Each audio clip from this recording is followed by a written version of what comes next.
పఠాన్కోట్ దాడిదారుడు షాహిద్ లతీఫ్ ఒక మసీదులో గుర్తు తెలియని దుండగుడి చేతిలో బాంబు దాడికి గురై మరణించాడు.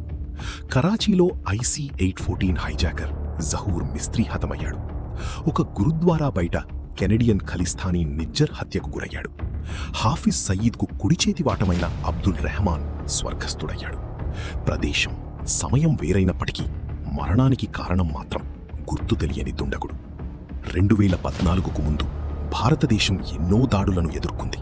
అది 26/11 అయినా, పార్లమెంటుపై దాడి అయినా, అక్షరధామ్ ఆలయంపై దాడి అయినా, లేదా సంఝోతా ఎక్స్ప్రెస్పై దాడి అయినా అవి నిరంతరాయంగా కొనసాగాయి. అది పఠాన్కోట్ వైమానిక స్థావరమైన, ఊరిలోని సైనిక శిబిరమైన, లేదా అమాయకుల రక్తంతో తడిసిన పెహల్గాం లోయలైన, ప్రతిసారి వేలాది మంది అమాయకులు మరణించారు. ప్రతిసారి దేశం బాధపడింది. మరియు ప్రతిసారి ఈ దాడులకు పాల్పడిన ఉగ్రవాదుల గురించి మనం ఏమీ చెయ్యలేకపోయాం.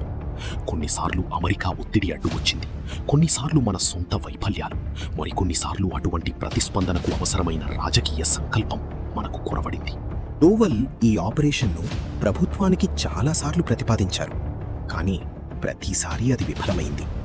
కొన్నిసార్లు రాజకీయ ఒత్తిడి, కొన్నిసార్లు దౌత్యపరమైన చిక్కులు ఎదురయ్యాయి.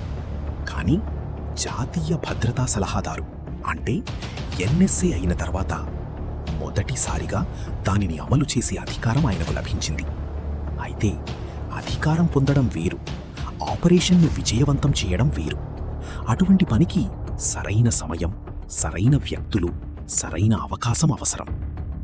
2014 నుండి 2022 వరకు 8 ఏళ్ల పాటు ఎన్నో అడ్డంకులను అధిగమించి చివరకు ఆపరేషన్ అన్నోన్ గన్మ్యాన్ విజయవంతమైంది. ఇంతకీ ఈ ఆపరేషన్ అంటే ఏమిటి? దాని గురించి మరింత వివరంగా చూద్దాం. కాందహార్ హైజాకింగ్ తర్వాత డోవల్ తీవ్రంగా బాధపడ్డారు. ప్రభుత్వం తనకు మరికొంత సమయం ఇచ్చి ఉంటే ఆ 3 ఉగ్రవాదులు విడుదలయ్యేవారు కాదని, IC-814 విమానాన్ని హైజాక్ చేసిన వారిని కూడా భారత్ పట్టుకునేదని ఆయన భావించారు. కానీ అలా జరగలేదు. ఆయన మనసులో కాందహార్ ఒక వైఫల్యంగానే మిగిలిపోయింది. బయటివారు చాలామంది దానిని ఒక విజయవంతమైన ఆపరేషన్గా భావించినప్పటికీ ఆ వైఫల్యం అతని మనసులో నిలిచిపోయి ఆపరేషన్ అన్నోన్ గన్మ్యాన్కు బీజాలు వేసింది. 2004లో డోవల్ IB డైరెక్టర్గా బాధ్యతలు స్వీకరించినప్పుడు అతని మనసులో ఒకే ఒక్క లక్ష్యం ఉండేది: ఉగ్రవాదులను వారి ఇళ్లలోనే ఏరివేయడం. దీనిని సాధించడానికి అతని వద్ద ఒక సంపూర్ణ ప్రణాళిక ఉండేది. దానికి అతను అన్నోన్ గన్మ్యాన్ అని పేరు పెట్టాడు. అది తప్పక పనిచేస్తుందని అతనికి తెలుసు. అతనికి కావలసిందల్లా ప్రభుత్వ ఆమోదం మాత్రమే. అతను ఆ ప్రతిపాదనను అప్పటి ప్రభుత్వంలోని కొందరు అగ్రనాయకులు మరియు భద్రతా ఉన్నతాధికారుల వద్దకు తీసుకువెళ్లాడు. అతను ఒక ఉన్నత స్థాయి సమావేశాన్ని ఏర్పాటు చేసి పూర్తి ప్రణాళికను సమర్పించి ఈసారైనా పనులు ఫలిస్తాయి అని ఆశించాడు. కానీ ఒక రాజకీయ నాయకుడు ఆ ఫైల్ను తీసుకుని ఇది ఎంత నీచమైన పద్ధతి అని ఆశ్చర్యపోతూ విసిరేశాడు. ఆ రోజు డోవల్ తీవ్రంగా బాధపడ్డాడు. కానీ అతని స్ఫూర్తి చెక్కుచెదరలేదు. ఎందుకంటే ఈ ఆపరేషన్ సరైనదని, సరైన ప్రభుత్వం అధికారంలోకి వచ్చి సరైన వ్యక్తి దొరికిన రోజు అది తప్పకుండా జరుగుతుందని అతనికి తెలుసు. జూలై 11, 2006 అది సాయంత్రం. లక్షలాది ముంబై వాసులు తమ కార్యాలయాల నుండి ఇళ్లకు బయలుదేరుతున్నారు. లోకల్ రైళ్లు కిక్కిరిసి ఉన్నాయి. కొందరు కిటికీలలోంచి బయటకు చూస్తున్నారు, కొందరు వార్తాపత్రికలు చదువుతున్నారు, మరికొందరు ఇంట్లో భోజనం కోసం ఎదురు చూస్తున్న వారితో ఫోన్లో మాట్లాడుతున్నారు. అప్పుడు ఒక పేలుడు, దాని తర్వాత మరొకటి, ఆ తర్వాత ఇంకొకటి, ఆ తర్వాత ఇంకొకటి. 7 వేరువేరు రైళ్లలోని 7 బోగీలు. అన్నీ 11 నిమిషాల వ్యవధిలోనే జరిగాయి. పొగ తొలగిపోయాక 200 మందికి పైగా మరణించారు. ఈ దాడి పాకిస్తాన్ నుండి జరిగింది. లష్కర్-ఏ-తైబా మరియు సిమీ నెట్వర్క్లు సంయుక్తంగా దీనిని నిర్వహించాయి. మరియు దీని సూత్రధారి ముజమ్మిల్. అతను పాకిస్తాన్ నుండి భారతదేశంలో పనిచేస్తున్నాడు. భారతదేశం వద్ద పేర్లు, ముఖాలు, ప్రదేశాలు వంటి పూర్తి సమాచారం ఉంది. కానీ దాని చేతులు కట్టబడున్నాయి. పాకిస్తాన్ను ఒక డాక్యుమెంట్ అడిగితే వారు నిరాకరిస్తారు. అమెరికాపై ఒత్తిడి తెస్తే వారు రుజువులు అడుగుతారు. ప్రభుత్వాన్ని అడిగితే వారు సమయం రానివ్వండి అంటారు. ఆ సమయం ఎప్పటికీ రాలేదు. అప్పటికే దోవల్ సాహిబ్ పదవీ విరమణ చేశారు. కానీ ఒక గూఢచారి చూసే ప్రతి దాన్ని ఆయన చూశారు. ప్రతి పేలుడు వెనుక ఉన్న సూత్రం, ప్రతి పేరు వెనుక ఉన్న నెట్వర్క్, మరియు ప్రతి నెట్వర్క్ వెనుక ఎన్నడూ పట్టుబడని ముఖాలు. అతను ఆ పాత ఫైలును బయటకు తీశాడు. గుర్తు తెలియని దుండగుడు. అతను ముజమ్మిల్ పేరు, అతని చిరునామా మరియు ఈ వ్యక్తి బ్రతికి ఉన్నంతకాలం తదుపరి పేలుడు జరగడం కేవలం సమయం మాత్రమే అని పేర్కొంటూ ఒక గమనికను జోడించాడు. దోవల్ ఆ ఫైలును మూసివేసి ఒక డ్రాయర్లో పెట్టి ఎప్పటికైనా ఎవరో ఒకరు వచ్చి దాన్ని తెరచి చెయ్యండి అని చెబుతారని నమ్మకంతో వేచి ఉన్నాడు. మరియు ఈ ధోరణి ముంబై తర్వాత ఆగలేదు. అదే సంవత్సరం హైదరాబాద్లోని లుంబిని పార్క్ మరియు గోకుల్ చాట్ మరో 2 పేలుళ్లు సంభవించాయి. సాయంత్రం తమ కుటుంబాలతో బయట ఉన్న ప్రజలు మరణించారు. 2008లో జైపూర్ మార్కెట్లలో వరుస పేలుళ్లు సంభవించాయి. పర్యాటకులు, దుకాణదారులు మరియు బాటసారులు మరణించారు. అదే సంవత్సరం అహ్మదాబాదులో ఒకదాని తర్వాత ఒకటిగా 21 పేలుళ్లు సంభవించాయి. గాయపడిన వారిని రక్షించడానికి వచ్చిన వారు కూడా చనిపోయేలా ఆసుపత్రుల బయట బాంబులు పెట్టారు. ఆ తర్వాత నవంబర్ 2008లో ముంబై, నవంబర్ 26వ తేదీ రాత్రి 10 మంది ఉగ్రవాదులు సముద్ర మార్గం ద్వారా వచ్చి నగరం మొత్తాన్ని బందీగా పట్టుకున్నారు. సిఎస్టీ స్టేషన్లో రైళ్ల కోసం ఎదురు చూస్తున్నవారు, ఇంట్లో భోజనం వండుకుంటున్నవారు, వారి పిల్లల కోసం ఎదురు చూస్తున్నవారు మరణించారు. తాజ్ హోటల్లో ఎవరితో పెళ్లికి వచ్చినవారు, ఒక సమావేశంలో ఉన్నవారు, లేదా మొదటిసారి ఎవరితోనైనా రాత్రి భోజనం చేస్తున్నవారు మరణించారు. నరిమాన్ హౌస్లో ఒక యూదు దంపతులు మరణించారు. వారి 2 ఏళ్ల బిడ్డను అతని అమ్మమ్మ తన ఛాతీకి హత్తుకోవడంతో అతను ప్రాణాలతో బయటపడ్డాడు. 3 రోజుల్లో 166 మంది మరణించారు మరియు ప్రపంచమంతా చూస్తూ ఉండిపోయింది. తాజ్ హోటల్ అగ్ని ప్రమాదం టీవీలో ప్రత్యక్ష ప్రసారమయ్యింది మరియు దీనిని నడిపించిన పాకిస్తాన్లోని వారు కూడా బహుశా అదే టీవీ చూస్తూ ఉండి ఉంటారు. ప్రభుత్వం ఒక ప్రకటన జారీ చేసిన ప్రతిసారి, కొవ్వొత్తులు వెలిగించిన ప్రతిసారి, దోషులను వదిలిపెట్టబోమని ప్రకటించిన ప్రతిసారి మరియు ప్రతిసారి ఏమీ జరగనట్లే ఉంది. భారత ప్రభుత్వం కేవలం నటిస్తుందని, ఏమీ చెయ్యదని తెలిసి ఈ మొత్తం వ్యవహారాన్ని నడిపించిన పాకిస్తాన్లోని వారు తదుపరి ఆపరేషన్ కోసం ప్రణాళికలు వేస్తూ, పత్రికా సమావేశాలు నిర్వహిస్తూ స్వేచ్ఛగా తిరుగుతూనే ఉన్నారు. దోవల్ సాహిబ్ ఇదంతా గమనిస్తూ ఉన్నారు. ప్రతి పేలుడుతో కొత్త పేర్లు, కొత్త ప్రదేశాలు, కొత్త సాక్ష్యాలతో ఫైలు మరింత బరువెక్కింది. నవంబర్ 26 తర్వాత దోవల్ సాహిబ్ తనలో దాచుకున్న ఆగ్రహం అది మాటలకు అందని విషయం.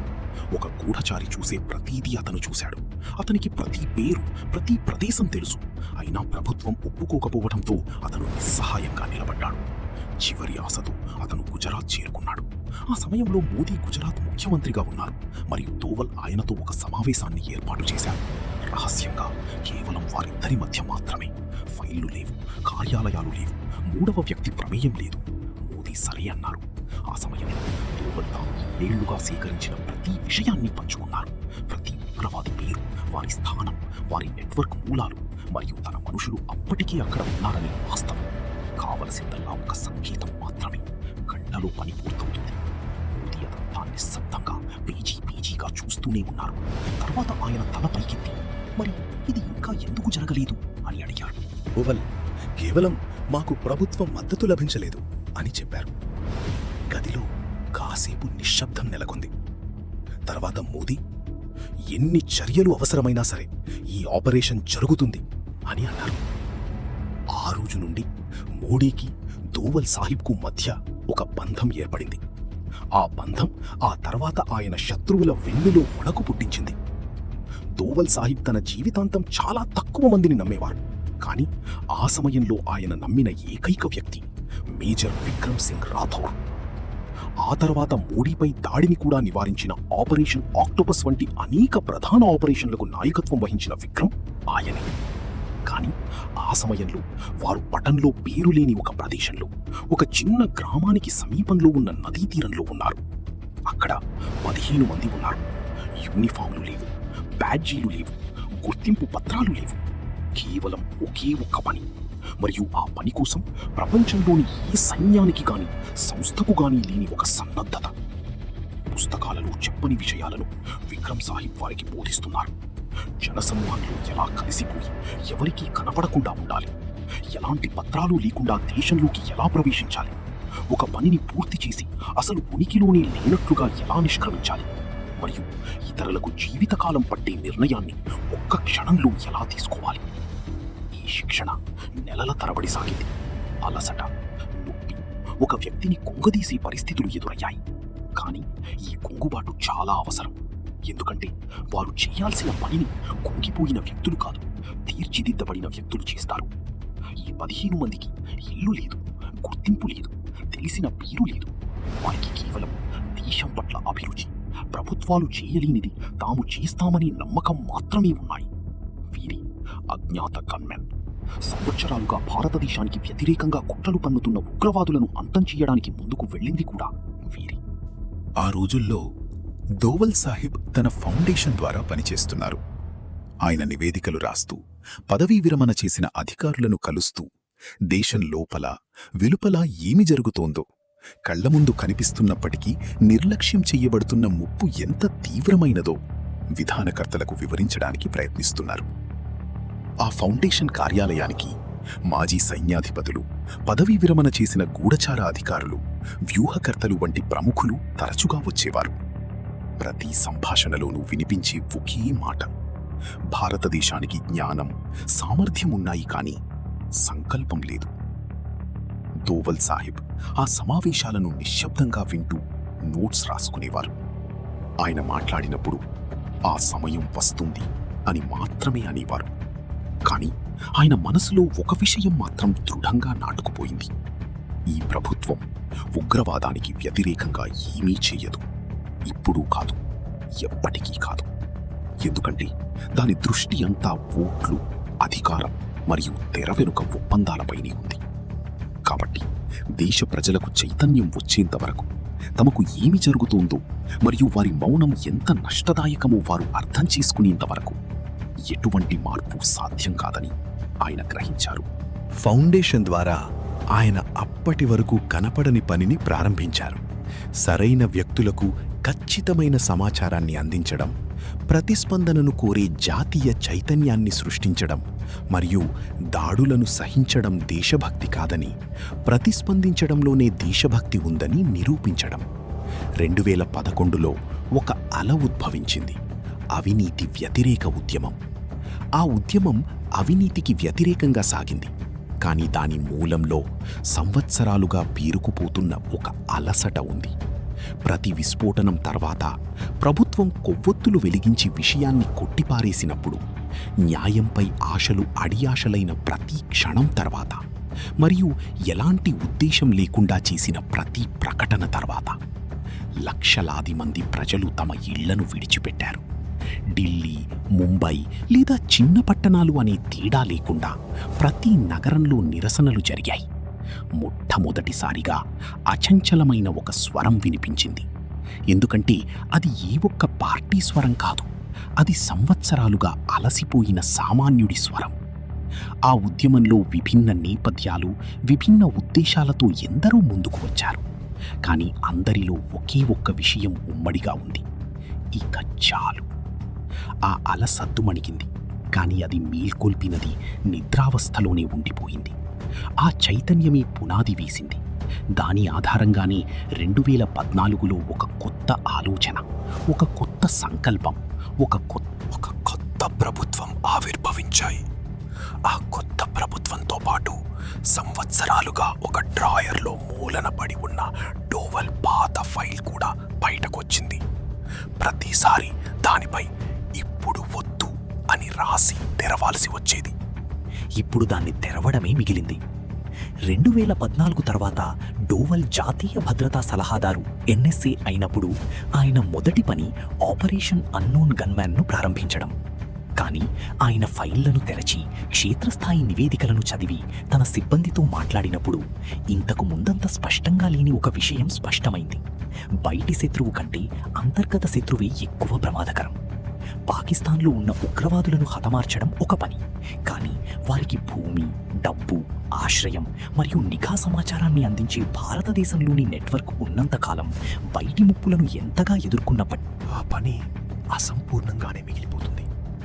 ఆ నెట్వర్క్ చిన్నదేమీ కాదు. జమ్మూ నుండి ఉత్తరప్రదేశ్ వరకు, ఉత్తరప్రదేశ్ నుండి దక్షిణ భారతదేశం వరకు స్థానిక గూండాలు, మాఫియా మరియు కొంత రాజకీయ అండతో ఆ నెట్వర్క్ దేశమంతటా విస్తరించింది. జాతీయ భద్రతా సలహాదారు ఎన్ఎస్ఏ అయిన తర్వాత పాకిస్తాన్లో ఒక ఉగ్రవాదిని హతమార్చడం కంటే ఈ అంతర్గత నెట్వర్క్ను ఛేదించడం చాలా కష్టమని దేవల్ సాహిబ్ గ్రహించారు. ఆయన పలు రాష్ట్రాల డైరెక్టర్ జనరల్ ఆఫ్ పోలీస్ డీజీపీలతో సమావేశమై ప్రతి జిల్లా నుండి నివేదికలను కోరి ప్రతి పేరును విచారించి ఆపై ఒక జాబితాను రూపొందించారు. ఆ జాబితాలో ఈ నెట్వర్క్తో సంబంధాలున్న స్థానిక గ్యాంగ్స్టర్లు, మాఫియా సభ్యులు ఉన్నారు. వారిని మొదట ఒక్కొక్కరిగా నిశ్శబ్దంగా ఎటువంటి హడావిడి లేకుండా హతమార్చారు. వారి వెనుక రాజకీయ పలుకుబడి, న్యాయవాదులు, వారిని రక్షిస్తున్న వ్యవస్థ ఉండటం వల్ల ఈ పని అంత సులభం కాలేదు. కానీ ఇప్పుడు వ్యవస్థపై మరింత బలమైన సంకల్ప బలం ఏర్పడింది. ఈ అంతర్గత నెట్వర్క్ బలహీనపడడం ప్రారంభమైనప్పుడు దోవల్ సాహిబ్ తన దృష్టిని బయటివైపు మళ్లించారు.